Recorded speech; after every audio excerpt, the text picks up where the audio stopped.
Welcome, people of planet Earth and all planets beyond. Thank you guys so much for watching. My name is Josh, and today we're going to answer the question how to date and identify vintage Eddie Bauer clothing. But first, this video is sponsored by WeBuyOldJeans.com. If you've got some old vintage jeans or denim or jackets from the 70s or older, WeBuyOldJeans.com wants to buy them from you. They offer competitive pricing, quick payment, and free shipping. Also, if you have some vintage Eddie Bauer, they're also interested in buying that from you as well. So if you need a little bit of money in your pocket and turn your old clothing into some equity, they are the ones you should call. That is WeBuyOldJeans.com. Now, Eddie Bauer as a company goes back all the way to the 1920s, so that means they are 100 years old. So there's approximately 100 years of Eddie Bauer clothing history out there to discover. Eddie Bauer and his family owned the company all the way from the 1920s into the early 70s when they sold to the company General Mills. General Mills then owned the company for a couple decades before then selling it on again. Now, a couple very important things to mention before we get into the methods, and that is firstly that every method we use is going to have their exceptions, and that is just a thing we have to live with, and that's why we give multiple methods so that you can employ multiple methods in combination with one another to hopefully come to a better and more firm conclusion. The other thing is that with Eddie Bauer, it's going to be very hard to get down to the exact year of the age of your garment. Our goal is to get you to at least one half of a particular decade. So generally speaking, you're doing really well if you can, pick the first half of a decade or the second half of a decade for your garment. Now, the first method we're going to use to date Eddie Bauer is the care tag method. And this is one of the most universal methods used to date vintage garments. And that's because in 1971, the FTC passed a rule that required garment manufacturers to include permanently affixed on the garment wash and care instructions for that garment. Now, most companies did not include wash instructions permanently attached to the garment prior to 1971, so this allows us to use the presence of a care tag or wash instructions as an indicator that the garment that we have was produced after 1971. Now, the flip side of that, though, is just because your garment does not have care instructions does not mean it was produced before 1971. There's a variety of reasons for that. One being sometimes people cut those tags out. They were just really annoying. The other is that, and this applies particularly to Eddie Bauer, there does seem to be some compliance issues with Eddie Bauer in the early 70s. Maybe it has to do with the fact that they were changing over ownership and General Mills wasn't quite ready to adopt this particular standard.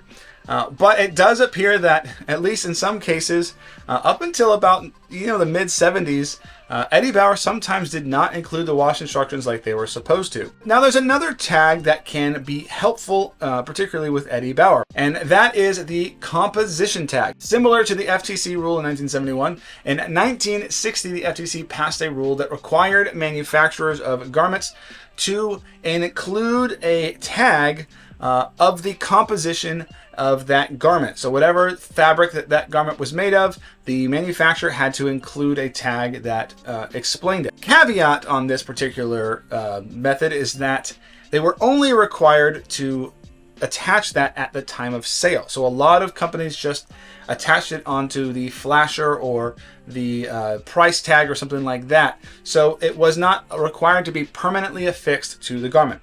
But some companies, like Eddie Bauer, did include that permanently attached on some of their garments. So this can be helpful as well. If you see that composition tag attached to the garment, you know that it is younger than 1960. The next method we're going to use is called the trademark method. And with the trademark method, we can use the government records that Eddie Bauer had to file when they filed for their trademarks, because what they had to include in their filing was the first time these trademarks were used in commerce. So this gives us sort of a extreme age to any of the use of these trademarks. For instance, the first trademark we're going to look at is the Eddie Bauer Down Blizzard Proof logo.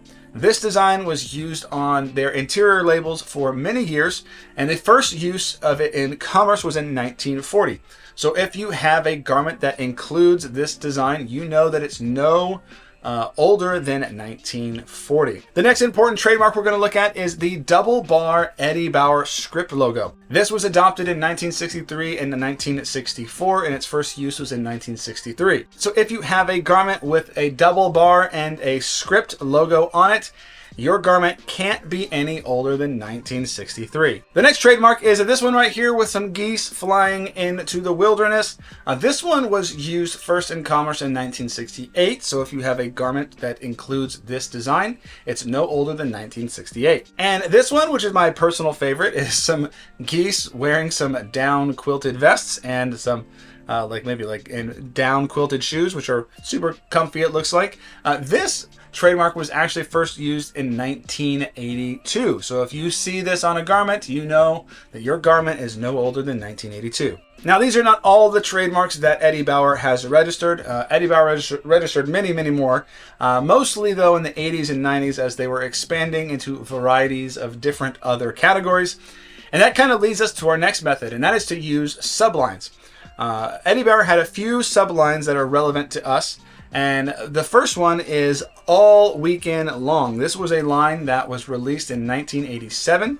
So if you have a All Weekend Long tag or branding, you can be confident that it's no older than 1987. The same goes for EB Tech, which is sort of like a technical streetwear outdoor gear line that Eddie Bauer released in the 90s. EB Tech started in 1996 or so and ran into the early 2000s before it was discontinued. But if you have Eddie Bauer Tech or EB Tech, you can be confident that that it's vintage because it is from this period and that it was no older than 1996. Now let's look at some methods that utilize the details on a garment to identify its age. And first we're going to start out with the most important and influential one, and that is the label method.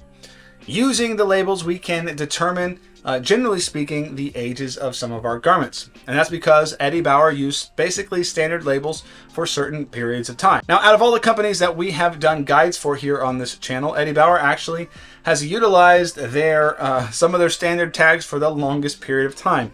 So the tags actually tell us less than most companies' labels do, but we will do our best. First, let's go back and let's talk about this label, the Blizzard Proof label. There's a few different sort of varieties of it you can see here. Most importantly, just knowing that this label was used from 1940 all the way into the mid-70s can be helpful to identify the age of your garment. Now, a key note to make about this label is that in the mid-60s, Eddie Bauer added the trademark R here on the tag. This gives you an indication as to whether or not your garment is from before the mid-60s or afterwards. Eddie Bauer also used this label right here, this down Eddie Bauer label, in the 50s and into the early 60s as well, and potentially a bit earlier in the 40s. Now, notice something interesting though about this particular label. You have Eddie Bauer in a somewhat unusual font. This sort of mid-century modern font was used by Eddie Bauer from the early days. I'm not exactly sure when the first use of it is, but it looks like at least in the 40s, all the way into the early 60s where it was replaced by the script logo predominantly. So if your garment has this sort of mid-century modern version of the Eddie Bauer script, it's earlier than the early to mid-60s. Now moving on past 1964 or so, we have Eddie Bauer introducing the double bar script logo. And this became a very standard label for a lot of Eddie Bauer garments. Interestingly enough, the mountains atop the double bar logo are not actually trademarked, just the bar and the script are. But this label ran from 1964 all the way into the mid-90s or so, being one of the most common vintage Eddie Bauer labels you will probably find. Here's a couple other unusual labels that you will see from this time period from the 60s and the 70s. One is the Desert Cloth label. This was used for Eddie Bauer's sort of more warm weather shirts. And we also have this Totem Pole sleeping bag label that was used in the 1950s for Eddie Bauer down sleeping bags. Another label that you'll see from the 80s is this Mountain Parka label. It appears to have been used in the early 80s, possibly in the late 80s, and maybe even into the early 90s. We're not 100% sure, but it's around that time, so that's a good approximate. Then in the 90s, it appears somewhere around maybe the mid 90s, we start seeing a new label that looks just like this. We're not entirely sure when this label was exactly introduced, but it does appear that it is a artifact of the second half of the 90s and went into the 2000s. So some of these from this particular label here will be vintage, some will not. You will have to probably use some other methods to be more confident. Now, Eddie Bauer, like all other companies, likes to take some of their designs and trademarks from yesteryear and reintroduce them into modern reproductions. So just be aware of that there are reproductions that utilize some of these labels that we have talked about today. And you can generally identify that these are not vintage by some of the other tags and such that definitely feel more modern. Now let's take a look at another element of Eddie Bauer garments that can give us a better idea of their age. And that is the zipper. In the early 40s, Eddie Bauer was using Talon zippers like this. And by the end of World War II, they had transitioned to mostly using crown zippers like this. And then from the end of the war to the early 60s, predominantly using crown and CNC or Coats and Clark zippers. Then from that early 60s period into the 70s, we start seeing the use of this sort of chunky Talon zipper. And by the end of the 70s, we start seeing the use of YKK zippers that basically kept going into the 80s and the 90s. Then we can take a look at another closure element that actually can tell us a lot about Eddie Bauer garments, and that is the snap button. Basically, there are two designs for Eddie Bauer snaps that can help us figure out where our garments should be dated. And that is, first we have this sort of sharp angled EB snap, and then we have a flowy sort of rounded EB snap. The transition for the use of these snaps appears to be in the late 70s, right at the early 80s. We're not exactly sure when, but it's around that time. If it's got the sharp EB snap, you're looking at something prior to the late 70s. If you've got the rounded snap, you're looking at something after the late 70s. Now, generally when dating garments, there is a rule of thumb about American production that can be helpful. Generally speaking, if a garment says it was produced in the USA, it's more than likely vintage. And that's because in 1994, the passing of NAFTA, a lot of American textile production was exported overseas. So we began to import lots of our textiles. By the early 2000s, most, if not nearly all, of textile production was produced internationally and then imported back in. This correlates and corresponds to about a 20-year age at the time of this recording. So generally speaking, again I say generally because there's plenty of exceptions, USA production indicates that it is older than 20 years old. Now, Eddie Bauer, along with a lot of other companies, appeared to have some imports starting in the late 70s, definitely in the 80s and into the 90s. But generally speaking, if it's going to be older than, let's say, the mid 70s, with Eddie Bauer, it's going to be made in the United States. So that should be at least a bit helpful. Now, we do know that Eddie Bauer did start importing from Vietnam in 1994. So if you have a garment that says it was produced in Vietnam, it's no older than 1994. So now you may have gone through all of those methods and haven't been able to identify with confidence the age of your garment, and that's understandable. There's a lot of different nuances.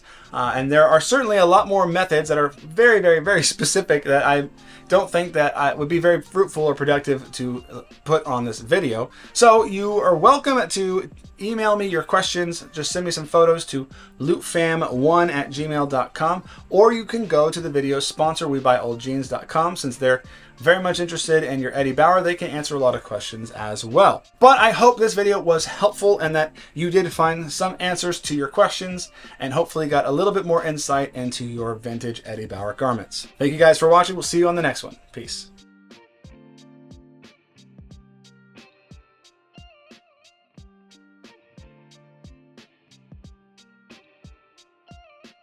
Oh.